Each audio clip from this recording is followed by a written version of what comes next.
कहा आज मैं तेरे भोलेपन पर उतंग न्यौछावर हो गया, भगवान कहते हैं। और जो मेरा ये रूप देखता है मैं उसे एक वरदान देता हूं, तो तू वर मांग मुझसे।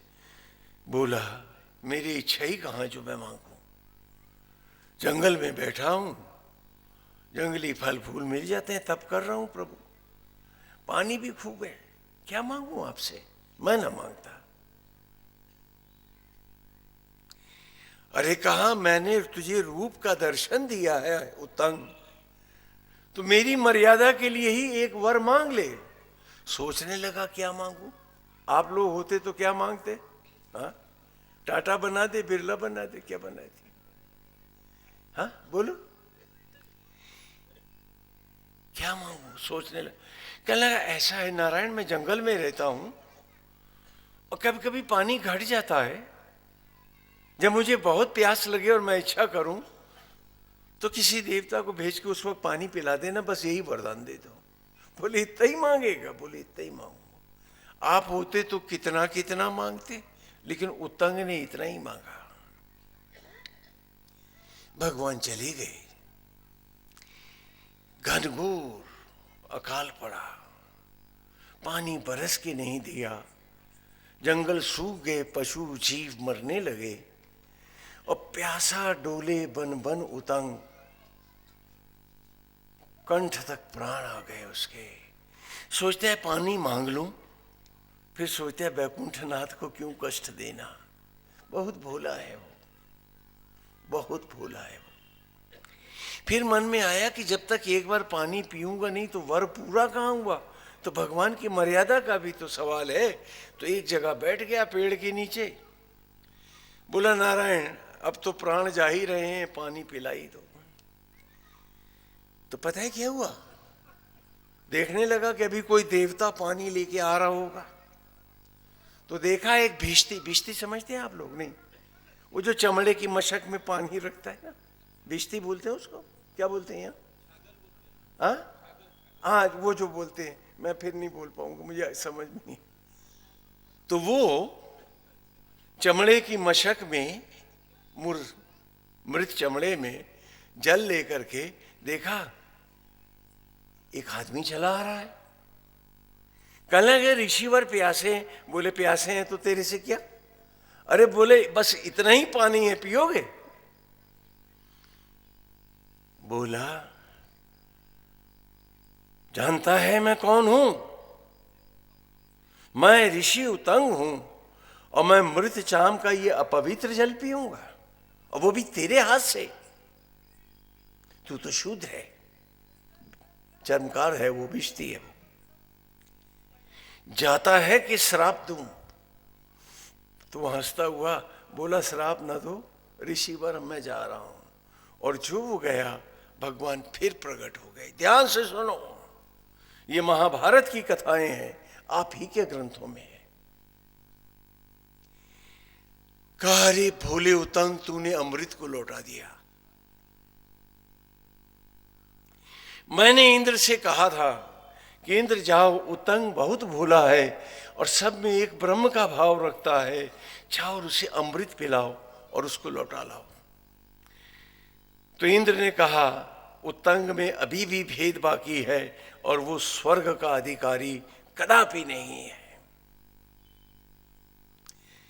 नारायण कहते हैं मैंने कहा नहीं इंद्र तुम जाओ, उतंग बहुत भोला है, वो तो अबोध शिशु जैसा है।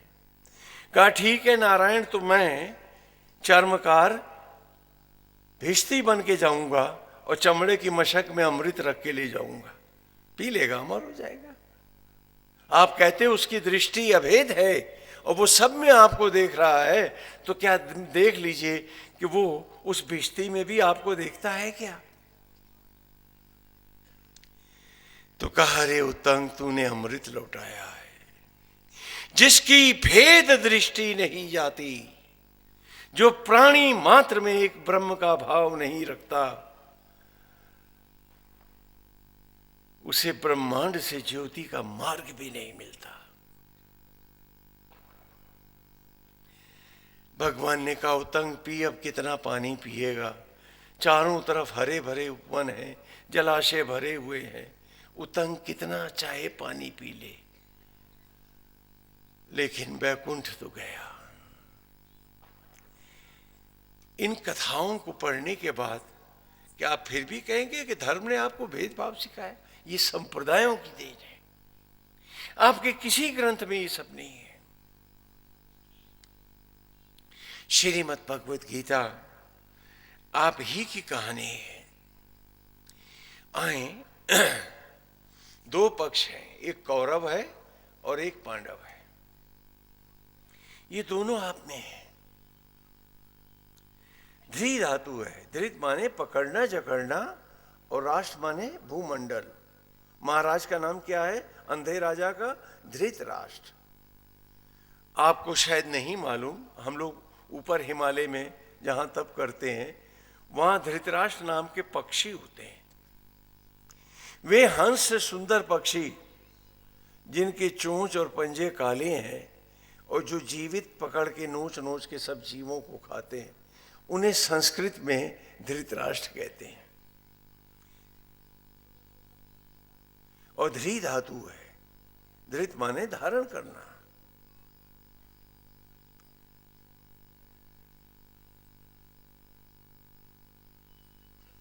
अर्थात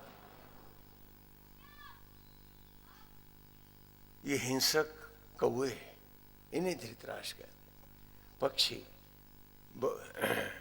जो हंस से सुंदर है लेकिन चोंच और पंजे काले, ये उत्तरी हिमालय में पाए जाते हैं। और ये इतने तगड़े होते हैं कि एक बंदर हो या गधा हो, उसको उठा के हवा में ले जाते हैं और वहीं नोच के खाते हैं। आज भी हैं ये। तो देखो भगवान की लीला में पात्र कहां कहां से आ रहे हैं। और धृतराष्ट्र के पुत्र हैं धार्तराष्ट्र, कौरव सारे 100 प्रकार की अतृप्तियां, ये 100 कौरव हैं। हिंसक बनकर के समाज को नोच करके अपनी लंका, अपना पुनवा बनाने की मनोवृत्ति, ये धृतराष्ट्र है।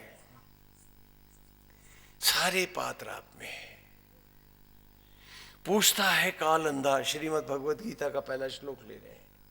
पूछता है काल अंधा किससे? संजय से। संजय कौन है? संजय माने जिसने जीवन को जय किया हुआ है, डिक्शनरी से भी, अर्थात वर्तमान। द प्रेजेंट इज संजया। संजय से पूछता है धृतराष्ट्र, धर्म क्षेत्रे कुरुक्षेत्रे, कि धर्म के क्षेत्र में, कुरु माने कर्म होता है, कर्म के क्षेत्र में समवेता युयुत्सवा, आज द्वंद्व की चाहना वाले जो दो विचार जुड़ गए हैं आपस में हर व्यक्ति के शरीर में। मामका, मेरे पुत्रों ने, वो नोचने वाले बच्चों ने, धृतराष्ट्र के बेटों ने, पांडवाश्चैव, 5 पांडवों से बना, 5 तत्वांडों से बना ये शरीर पांडु, जिसके 5 प्रकार के ज्ञान, धर्म युधिष्ठिर, संकल्प भीम, ज्ञान नकुल, भक्ति सहदेव, किम अकुर्वत संजया, संधि विच्छेद कर दिया। उन्होंने क्या किया? ओ वर्तमान मुझे देख के बताओ, कभी आपने सचमुच गीता पढ़ी है? कभी गीता में अपनी पात्रता को जानने की कोशिश करी है? खाली पाठ कर लिया तो पुण्य कैसे? ये तो ज्ञान के ग्रंथ है। ये तो अज्ञान को धो करके एक नारायणमय होकर जीने की राह है। ये प्रभु की लीला है और ये लीलाओं की पात्रता है। आज हम इस गुरु तत्व को लेना नहीं चाहते हैं। हम भूल जाते हैं कि सनातन धर्म में ईश्वर घट घट वासी है और बाकी जिनसे हम प्रभावित हुए वहां ईश्वर आदमी से दूर रहता है। हाँ? कहाँ रहता है? आसमानों में, हेवेंस में, कहीं भी रहता है, स्वर्ग में, वैकुंठ में। लेकिन हमारे यहाँ ईश्वर आप सब में रहता है। और इसका एप्लीकेशन देखो, जिन धर्मों में मनुष्य को ईश्वर से दूर रखा गया, इतिहास उठाकर देखो, मानवता को कलंकित उन्होंने किया, देशों को गुलाम बनाया, बहन बेटियों से अपने हरम सजाए, मानवता को लज्जित किया धर्म के नाम पर। इसलिए सनातन धर्म ने कहा कि ईश्वर से मनुष्य को दूर मत करना। वो हर पूजा प्रेयर इबादत करता हुआ भी सिर्फ शैतान होगा। ईश्वर सब में रहे, आप सब में रहे। अब मैं पूरी गीता पढ़ाऊंगा तब तो मुझे महीनों लग जाएंगे, इसलिए परिचय दे रहा हूं। ग्रंथ आप लोगों में बहुतों के पास होंगे, पढ़ सकते हैं आप, और एक एक शब्द का अर्थ आपको अमरकोश और डिक्शनरी से दिया है, जिससे आपके मन में कोई संदेह ना रहे। अभी आप आरती करते हैं तो उसमें 2 सन्यासियों का नाम लेते हैं, आप बता सकते हैं वो कौन है? ओम जय जगदीश हरे में 2 संतों के नाम आते हैं, शिवानंद और हरिहर। आज आपको उसकी भी कहानी बताता हूं। गुलामी के दिन थे, शिवानंद और हरिहर ये 2 संत हैं हमारे, बड़े निर्मल संत हैं, और ये भजन ही लिखते थे और गाते थे। हाँ, रोज आप आरती करते हैं, आज इस आरती से भी आपका परिचय करा दूं। आप में कोई नहीं जानता, उसे जान लो। बड़े विनम्र संत थे। और तीसरे संत थे ब्रह्मानंद। ये ऋषिकेश में इकट्ठे होते थे। वैसे एक ऋषि ब्रह्मानंद अब भी हैं, ये उनसे अलग है। मैं बहुत पुरानी बात कर रहा हूं। बहुत निर्मल थे। और शिवानंद का शरीर तो बिल्कुल रबड़ के जैसा था, जहां से घुमाओ घूम जाते थे, बहुत मुलायम थे, और कुछ भी बात करो हंसते रहते थे। और बस वो आरतियां लिखते, सारी आरतियां उन्हीं की लिखी हैं, और गाते थे। एक बार एक संत ब्रह्मांड से प्रकट हो गया, उत्तरायण मार्ग से। तो दूसरे सन्यासी जो उससे थोड़ा द्वेष रखते थे, सन्यासी हर तरह के होते हैं, उन्होंने जाकर के अंग्रेज डीएम को बताया कि इसका सर फाड़ दिया, इसलिए ये मर गया, हत्या हुई है। तो उसने जाकर के सारे शिष्यों को पकड़ लिया।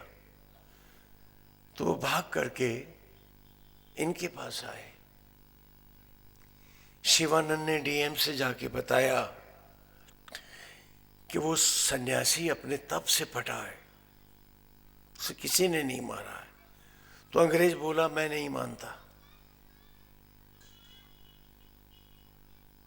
मुझे कोई करके दिखाए। तो बोला, कुछ दिन बाद मकर संक्रांति है, मैं भीम घोड़े पे जाके दिखाऊं? दंडी स्वामी थे।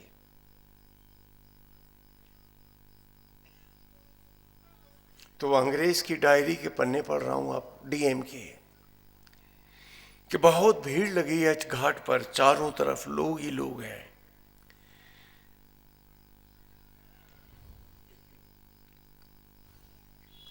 नारायण हरि। मैं देख रहा हूं ब्रह्म मुहूर्त है, धीरे धीरे प्रकाश फैल रहा है। शिवानंद ने अपना दंड हरिहर के हाथ में दे दिया है। अब भीम घोड़े पर वो कमर तक पानी में आकर खड़ा हो गया है, और अंग्रेज से कहा कि पास खड़े हो जाओ। तो वो डीएम भी पानी में जाके खड़ा है। और फिर वो लिखता है कि धीरे धीरे उसके शरीर पे तेज आने लगा है। और थोड़ी देर के बाद लगा जैसे कि उसके भीतर से रोशनी बाहर आ रही है, और तभी चटाक की एक आवाज आई और डीएम कहता है मैंने झांक के देखा, उसका सर फट चुका है। तो मैं हरिहर को आदेश देता हूं कि उसके जल में उसके शरीर को आगे प्रवाहित कर दे। मैं जानता हूं कि वो अब नहीं है। आज हम धर्म की बात करते हैं और शुक्ल और कृष्ण मार्ग को नहीं जानते, हम उस सत्य को पाने का प्रयास नहीं करते हैं। उसके बाद वो डीएम पागल हो गया और हिमालय में सभी सन्यासियों के यहाँ वो भागता फिरा जानने के लिए इस श्लोक को शुक्ल कृष्ण गति हेते जगता शाश्वती मते हमने पाठ कर डाले, पर कभी हमने जानने की कोशिश करी। और ये लपट उठती कैसे? तुमने आतशी शीशा जानते हो, मैग्नीफाइंग लेंस? जब उसको सूरज की तरफ करते हैं और सारी किरणें इकट्ठी होती हैं और नीचे फूस लगाते हैं तो क्या होता है, बोलो? तो जब तप और साधना से सारे विचार एक जगह केंद्रीभूत हो जाते हैं, एक ब्रह्म में, एक नारायण में, तो चटाक से